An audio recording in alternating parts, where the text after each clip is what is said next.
This year, WrestleMania, the match with Gunther was incredible.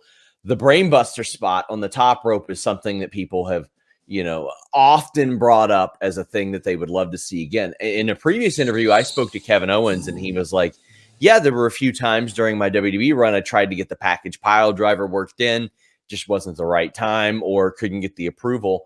What was the process of that, like making sure that it was okay to do and all that stuff? Because it's not something we've seen a ton of in WWE. Yeah, so for sure, timing played a big part in it. Because there were other times where I thought of, pulling it out, but it just didn't seem right. And this year it felt right. And also, with Hunter in charge and he's a wrestler and all that kind of stuff, I think there's a bit more leeway for that kind of stuff. But it's also different with the package pile driver because that's a pile driver.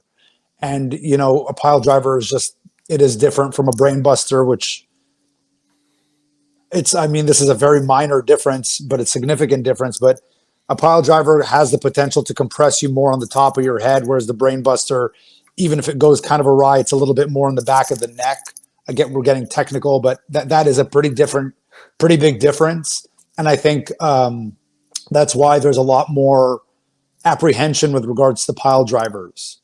So I think, I still think there's a chance we might see the package pile driver one day in the right circumstance, but I think that's the thing, is the circumstance. And one of the other apprehensions I had about doing the Brainbuster was like, how do you come back from that? If that becomes like your finish, how do you go back to like the kick or the Blue Thunder or the whatever? It just becomes like that becomes the new standard, So that was part of the reasons I was apprehensive about it. But again, this year just felt like the right time and the right match and the right circumstance and the right opponent. What was the reaction like when you had kind of pitched that? Was it just yeah, sure, we trust you, or was there some back and forth there? Yeah, I don't remember it being much back and forth. I remember, I don't know. I remember it being a pretty painless process, to be honest.